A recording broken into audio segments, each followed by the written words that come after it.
What's up, guys? I had an interaction with a guy at a networking event a couple weeks ago, and looking back, I actually realized that there was a bit of a lesson there. There was something that I did, a little conversational technique that I used that I kind of do without really thinking these days, that allowed me to get through to this guy and get him to open up to me a lot faster than people normally do. So the technique, without wasting time, is assuming familiarity with the person.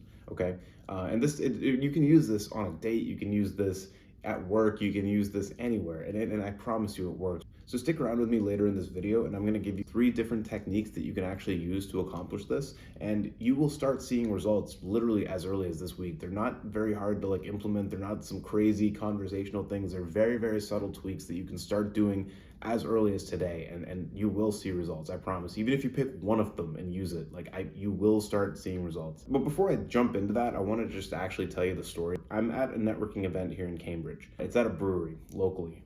It's a small little networking event just for local entrepreneurs. It was organized on some meetup website. It wasn't like a big formal thing. You can see the guest list before you go because everyone has to register. And there was a guy on there who was actually this local, kind of like a local celebrity. He's running like a $25 million business. He's quite well known. This guy is a high value dude. Now think about what it would be like to be this guy, right? You know that you're running a $25 million business. You kind of know that everyone else knows that about you. It's kind of expected that you're going to be a little bit on guard, right? You're going to be a little bit closed off because you sort of expect when you have that much value that when people are talking to you, they're going to kind of have an angle, right? It's a cynical view, but when someone's talking to you, especially at an event like this, there is an angle of okay, what kind of business can I get from this guy? Maybe I can get a job from this guy. Maybe I can get him to invest in my company. You're expecting that, right? When most people go up to this guy and they just start very formally, there's no familiarity, there's no rapport that's being built up. They're just kind of jumping straight into business, right? It's just hi, my name is this, I have this company, I do this, blah, blah, blah, blah. I was thinking maybe that's, I swear to God, that's the conversation that this guy has over and over again. As someone who has started to have some success in my life, I kind of understand where he's coming from to an extent, right? I would be frustrated with that too. It's almost like when you're the hot girl at the bar and the guys who come up to hit on you always just put you on that pedestal and just kiss your ass the whole time. It's that's not attractive. She's just gonna be okay, thanks, I appreciate the compliment, blah blah blah, right? Look, first world problems, but she's probably tired of that, right? She's probably tired of guys kissing her ass all the time, right? This guy's probably tired of people kissing his ass for his business. I go up and talk to this guy later on in the evening. This is gonna actually bleed into the first technique. The way I introduced myself was by making fun of what he was wearing. Again, it's at a brewery, and this guy showed up in a suit. He's not wearing a tie, but he's wearing a full suit. Everyone else is wearing a t-shirt and jeans. So I just go up to him and I'm damn, dude, who's getting married? It's not that funny, but he laughed, right? Because it was definitely on his mind. Damn, I'm a little bit overdressed for this thing. And he was yeah, I don't know what I was thinking. I kind of misread the situation. Immediately, the conversation is different. Assuming familiarity, the first technique is teasing. Light, playful teasing. Who teases each other?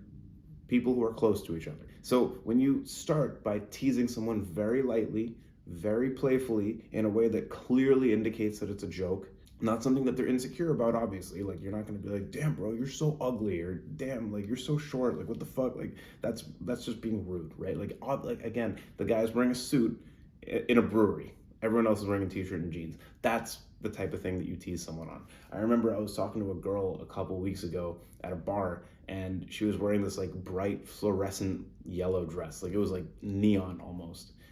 I teased her on that. I was damn, girl, you're blinding me. What the fuck? What are you doing wearing that thing? It's staring into the sun. Again, it's not even that funny. It's not even that funny. It's the emotion that's being conveyed, right? It's just playful, fun vibes. That's the kind of vibe that you want to put off. And this is especially true with high value people, right? So a guy running a $25 million company is a high value guy at a networking event. A beautiful girl is a high value person at a bar, right? That's just kind of how social dynamics work. So the higher the value of the person, the more effective teasing is, because you're kind of showing them, hey, I don't see you as above me, right? Like, look, I'm not arrogant, right? I understand I'm not running a $25 million business right now. So this guy is higher value than me, but I'm not going to treat him that way. I'm not going to kiss the guy's ass. I see him as a human being first.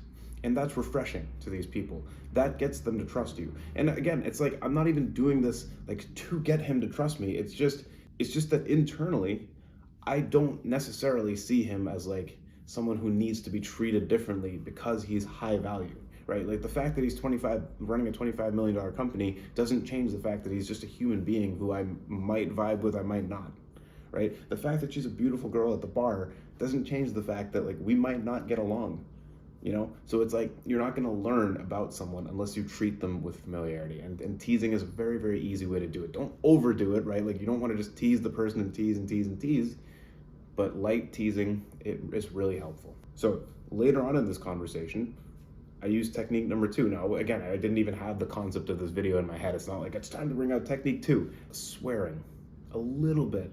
Just like, I'm not saying go over the top with it and like drop F-bombs every fucking word. Just talk to him or her the way you would talk to your friends, right? Like whatever language you use with your friends, like just bring in a little bit more of that. When you're talking to someone and they're a little bit more open and loose with the way they talk, with the way they communicate, it just adds to the sense that you are already kind of tight. You guys are close. This person, like, I trust you, right? Like if I swear in front of you, it's almost like an indication that I trust you. Most people are buttoned off. Most people are socially very, very cautious and conservative, right? So you're not going to take social risks unless you actually kind of trust the person. So in a weird way, by taking a risk, by teasing, by swearing, by just showing that I don't really take this too seriously, I'm actually kind of trusting the guy. That's the kind of idea. Teasing, swearing, and number 3, storytelling. Now, this is I can do a whole video on storytelling, and I probably will at some point, but telling stories brings people into your life. When you talk about your experiences, your passions, the things that make you motivated, the things that get you excited, and you encourage the person you're talking to tell you stories about themselves, you are just exchanging so much valuable information about each other. You're learning so much more about each other. You know, it's funny, like when someone asks me these days, like, where are you from? I don't just say, I'm from Boston. I go into this whole story about like how I grew up here and I've always wanted to kind of explore, and I lived in a bunch of different places, and now I'm back here and I feel like I have this motivation because it's like, damn, I have so many people in this area that I really care about, and now I have this huge network of people, friends and family in this city, but I also work remote, so I can now go and travel the world, and like I can have the best of both worlds. I talk about all that stuff. It shows a lot about my values. I value family, I value friends, I value relationships, but I also value traveling and exploring and adventure. It's a lot more powerful. I was telling this guy about this kayaking trip that my friends and I took a couple of years ago. It was like 115 degrees because it was in Arizona in the summer, and it was just this amazing experience. It was an overnight 23 mile like round trip. We were out in the desert, in the complete wilderness. There was no campsite. You know, we got to see the whole Milky Way. Like, it was just a beautiful trip. I'll try to put some images on the screen. Like, I told him about that adventure. And this guy then came back to me and told me about this crazy backpacking trip that he and his friends did in Oregon, I think a few months ago. This is the type of conversation that gets people to open up to you. And it's so funny, man. Guess what happened? With everyone else, he had the basic, I do this. Oh, cool, I do this. Where are you from? I'm from Detroit. Oh, where are you from? I'm from LA, blah, blah, blah, blah, blah. Boring conversations that lead to nowhere.